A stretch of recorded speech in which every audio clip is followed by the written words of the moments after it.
but nobody is born hating. You have to learn how to hate. You have to be taught how to hate.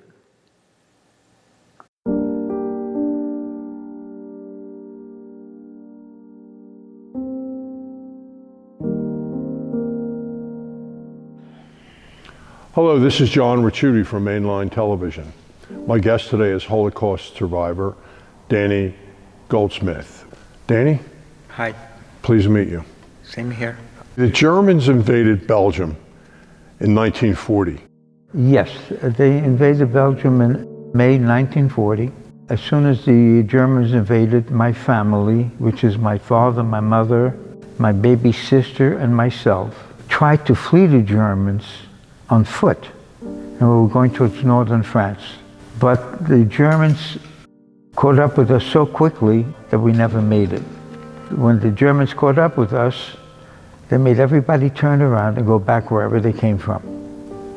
And so we went back to Antwerp, where my parents tried to reestablish a normal life. But unfortunately, it lasted a very, very short time. Because very soon the Germans came out with the anti-Jewish decrees. The decrees were very severe, and basically it restricted our movements and took away our civil rights. They made all Jewish people that were business owners put up signs saying that this business is owned by Jewish people. Right after that, all Jewish children were expelled from public schools. The very last edict that came out, by the way, was that we had to wear a yellow star. And then in August 1942, my father received a notice in the mail to go to a forced labor camp in northern France. And he felt that he could survive a labor camp. But what my mother and my father did not know at that particular time, they didn't know about the existence of the concentration camps and the initiation of the final solution, which was the total destruction of the Jewish population in Europe. So then on August 15th, 1942, my mother, my sister, and I, we went to the train station in Antwerp to say goodbye to my father. And it was a scene that I will never forget. There were thousands of people there saying goodbye to their loved ones. But most of all, what I remember are the words that my father said to me. "You're the little man in the house now, and so you'll have to help take care of your mother and your sister until I come back." I was only 10 years old. Soon after, the street that we lived on got raided. And what the Nazis did was they came in the middle of the night, sealed off the street with trucks on both ends, and then started pulling out the Jewish people from their homes, starting at each end of the street. There was a lot of yelling and screaming and commotion. That actually woke my mother up. And my mother had her bedroom in the front room on the second floor. And she opened up the window and she saw what was happening. So she quickly grabbed a blanket, my baby sister and myself, and we went up to the top floor, all the way to the rear of the house. There was a metal ladder that was attached to the wall leading up to a skylight onto the roof. And we lay down in front of a cornice. And then my mother covered us up with a blanket. One German soldier went up that ladder and opened up the skylight and poked his head through. But they didn't find us. And when we went back into the house and we saw the mess, they tore down the curtains and drapes, they broke the furniture, pots and pans all over the kitchen, food smeared all over the walls. So my mother sat on the bed and cried. And she told me this one particular man she was going to see was a member of the Antwerp police, but also he was a member of the Belgium underground. Came back later on and told me that she had made arrangements to hide us in a Catholic convent. And incidentally, only Mother Superior knew who we were, no one else. After my mother dropped us off at the convent, she went back to Antwerp and she joined the Belgium Underground. And she became a messenger. So we stayed in the convent until the end of 1942, when suddenly my mother shows up. She had found out from the underground that the convent that we were in was going to be raided by the Nazis. So my sister went to live with a private Catholic family. I, on the other hand, my mother sent me to a Catholic boys' orphanage, which was right on the border between Belgium and Holland. And this wonderful priest, his name was Father Ivor Cornelissen, took care of me. Immediately he did two things for me. First, he changed my name, and my name became Willie Peters, which is a typical Belgium name. And the second thing that he did, he gave me false baptismal papers. So if anybody would question me, I would have a document to show. I went to church every single day. I even became an altar boy. In May 1944, we got raided by the Nazis, and I never found out how it happened. And I got caught. And how I got caught was very simple. Since it was a boys' orphanage, they made us undress naked, and only the Jewish boys were circumcised. That's how I got caught. Not only that, that's when I found out there were 5 other Jewish boys there. We all kept it very, very secret from each other. So they took us to prison, they questioned us, and they put us on a freight train. And as soon as we got on the freight train, Joseph, who was the oldest child there, who was 16 years old, urged us to escape. Joseph, being very, very tall for his age, he's the only one that had long pants. And underneath his pants he had a pair of boots, and in one of the boots he had a piece of steel, about a foot long. That piece of steel he had in his possession to use as a weapon to protect himself if need be. Instead, what he did, while the train was moving, he used that piece of steel to pry wooden planks away from the side of the train and made an opening large enough for himself. And when he was finished, he said, if the train stops, I'm going to push you out one by one.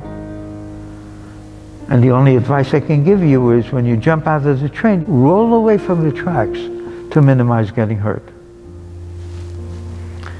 And sure enough, at some point, the train never stopped, but did slow down at a very sharp bend.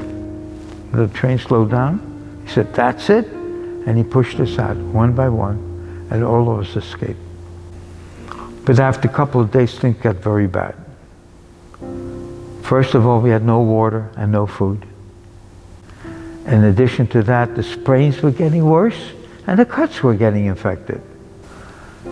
He decides to go back into Paraguay, go to the rectory next to the Catholic Church, and speak to the priest there and tell him about us. He was very receptive. He came up with a very secret plan. It took a little while, but he placed each one of us with a private Catholic family in the village. And incidentally, each family thought they had the only Jewish child. And I stayed with a wonderful family, elderly mother and father, Monsieur and Madame Bautier. They had 2 daughters, Fernande and Madeleine. They hid me upstairs in the attic.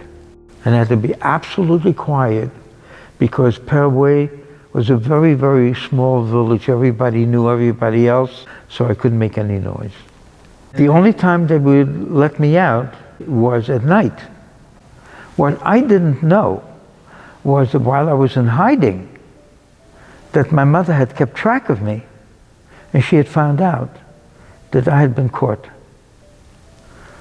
So now she wanted to know where I was there anything that she could do to help me.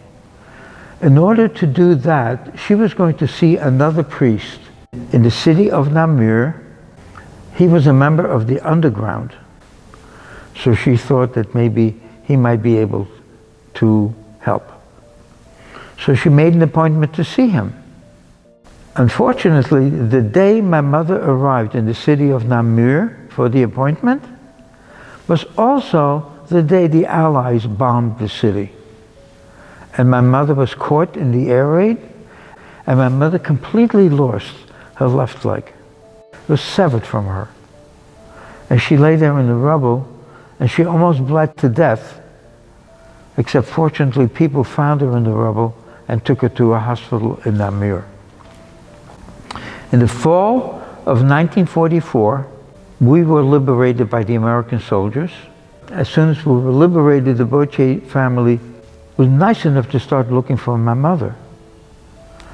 And it is with the help of the Belgian Red Cross that they found my mother in the hospital and reunited me with my mother, which was absolutely wonderful.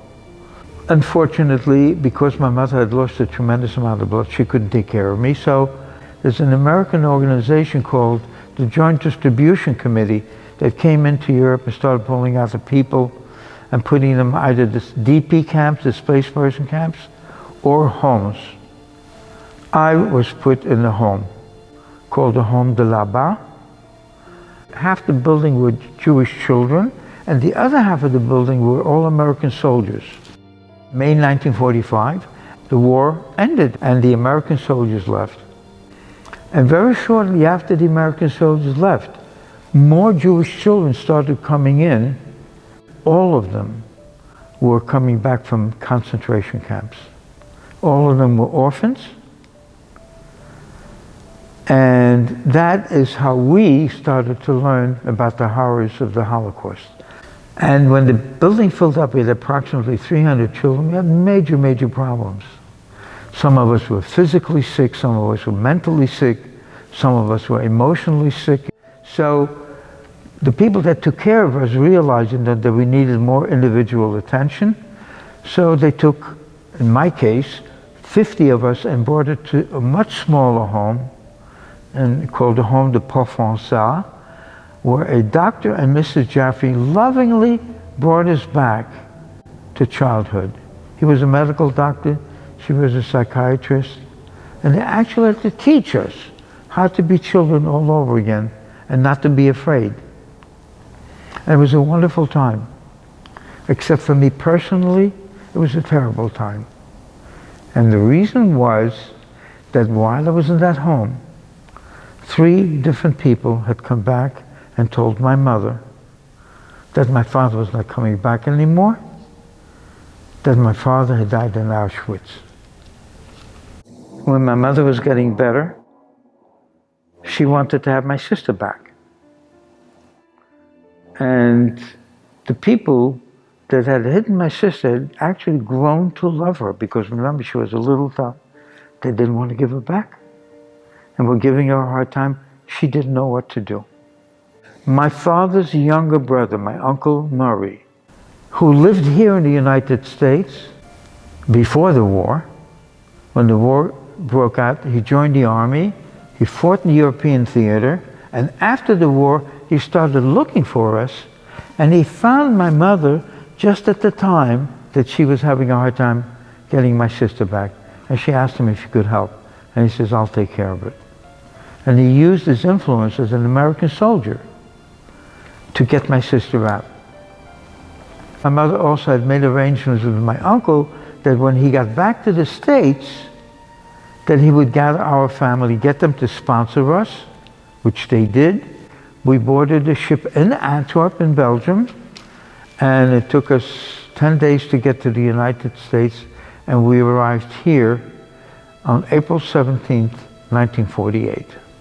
And that's how we got here.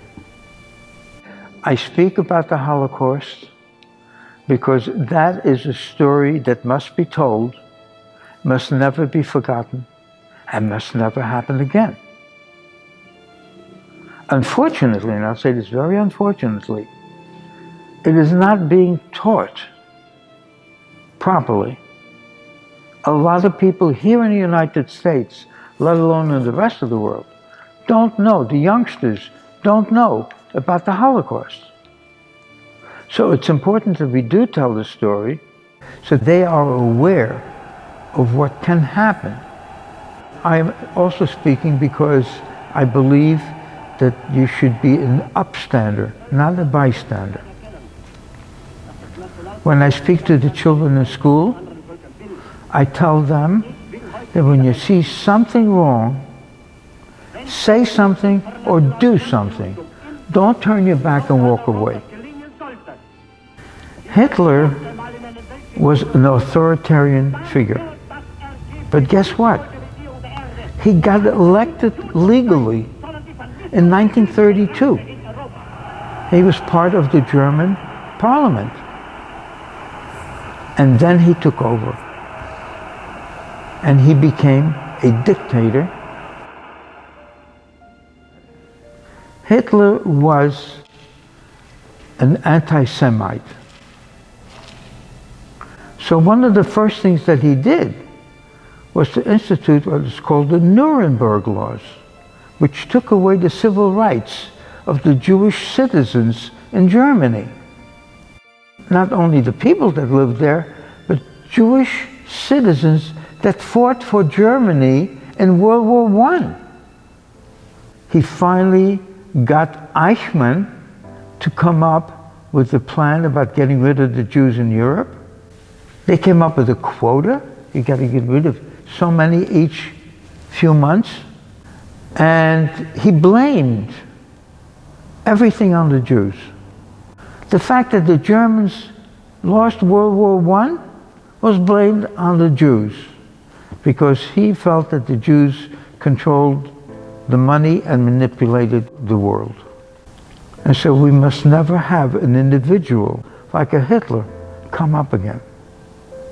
1,696 Jews arrived from Malines in Belgium. In the 16th transport are 683 men, 21 boys, 89 women, and 29 girls. In the 17th transport are 622 men and 51 boys, 165 women, and 36 girls.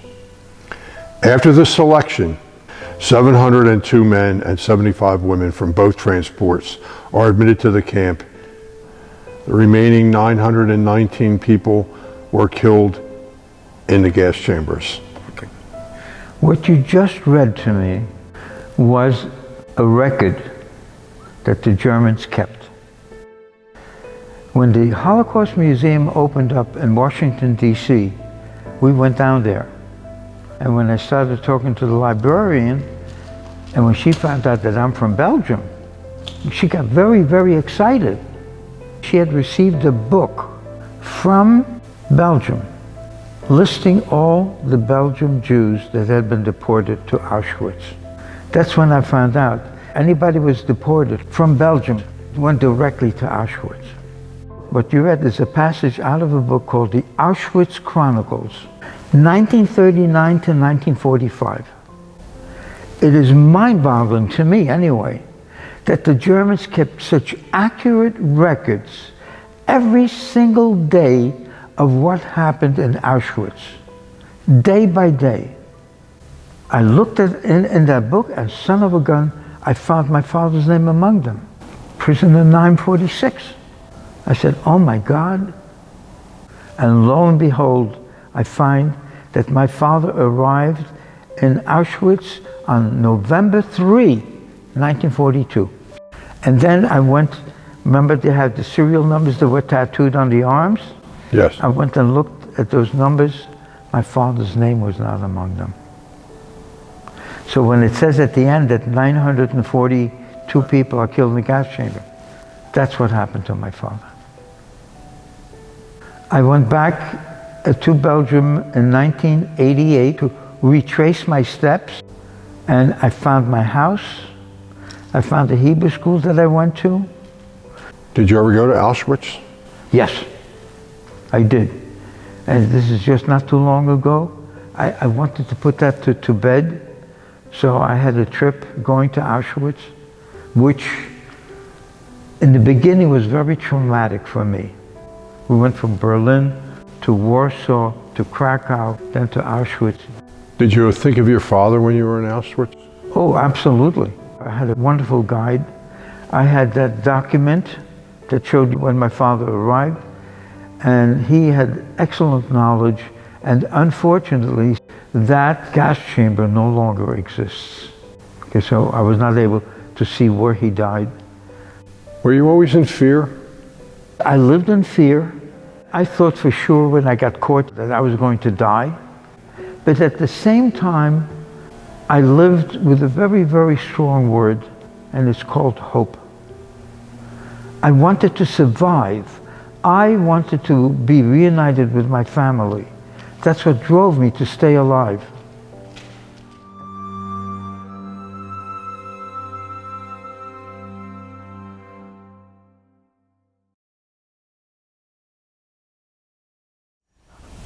Hi, my name is Chuck Feldman, and I am privileged to be the president of the Holocaust Awareness Museum and Education Center, also known as HAMEC.